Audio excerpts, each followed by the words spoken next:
mostly Americans don't think about single mothers except as a social problem. And that's the problem. These are people, not a social problem.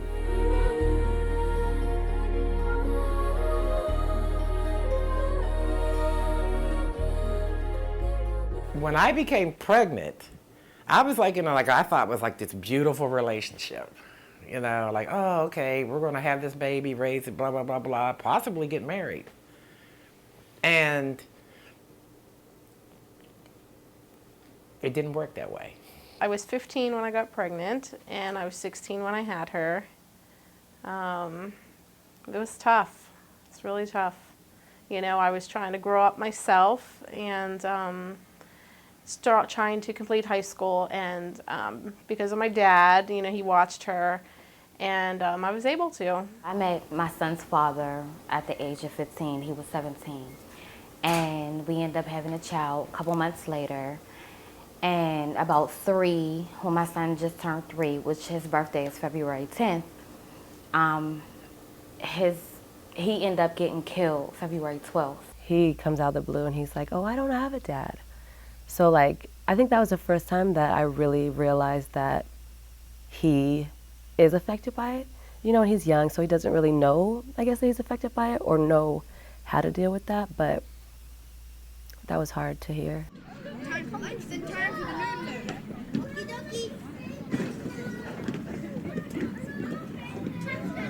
It's like being sentenced for 18 years, and this generation doesn't, you have to be willing to share yourself, share your time.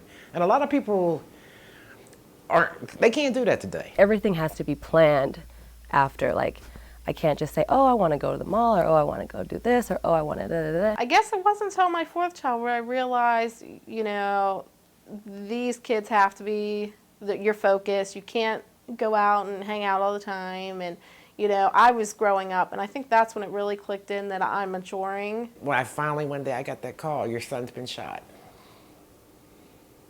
And, I'll never forget that day. Mommy, my dad's gone. And he was like, but the person I'm with now, David, he was like, Mom, I want him to be my new dad.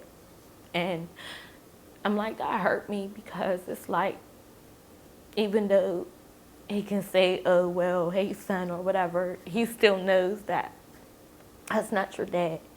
You know what I'm saying? Like, that's not your father. Like, your dad's actually gone. So if I could change anything in my life that ever happened, I wish I could change him not really having a dad, because I would want him to play football with him, teach him how to play basketball, teach him how to be a man, something that I really can't. I was ready to accept reality. My son's doing drugs, he's handling a lot of money, he's blah, blah, blah, blah, whatever, I'm ready to come here and claim his body and bury him. I've called his father, I'm calling his father's people, I'm whatever. I went through all that, and he lived.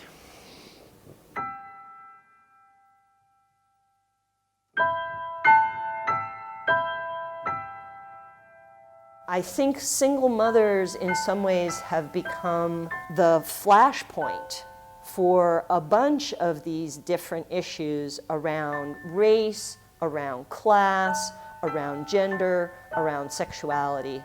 And to be in the middle of all those things and trying to live your life and trying to raise your kids is one of the challenges of our time.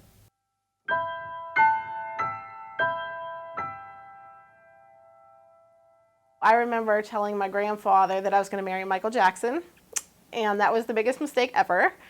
And he told me that if that was going to happen, he would disown me. And don't you know, I had my first child with a black man, and that's exactly what he did. I sometimes feel like people think certain things, and it's like what? Like, oh, I'm just another minority single mom that is just contributing to the downward trend of society.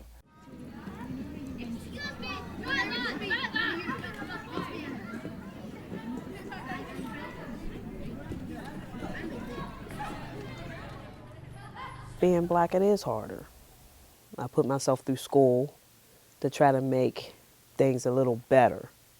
You know, welfare was a stepping stone for me to give me somewhat of a leadway because I had mouths to feed. They're not poor because of their attributes, right? They're not poor because they're black or brown.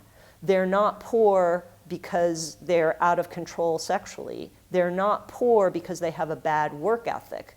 They're poor because they live in an increasingly unequal society that treats having children like a hobby instead of actually taking seriously social responsibility for supporting and raising children. Meanwhile, I've always been molded that you should be married.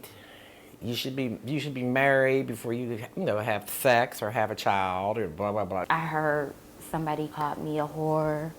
I heard somebody call me a hoe because I had sex out of wedlock and so young.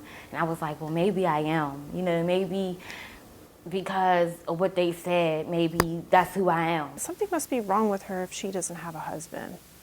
Or she's kind of like she must be floozy or something.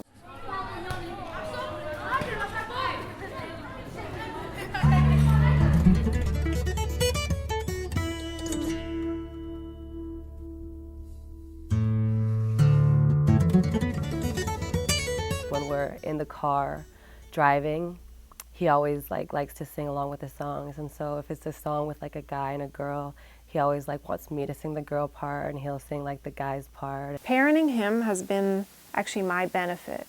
So in learning how to balance these two kinds of energies of strictness with nurturing, because I'm mother and the father. My son's become my best friend.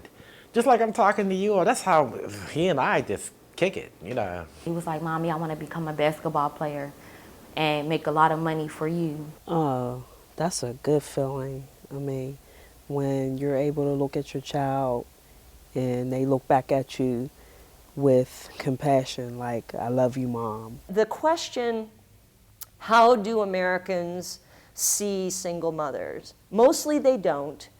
And when they do, they either hear the victim story or they hear the hero story.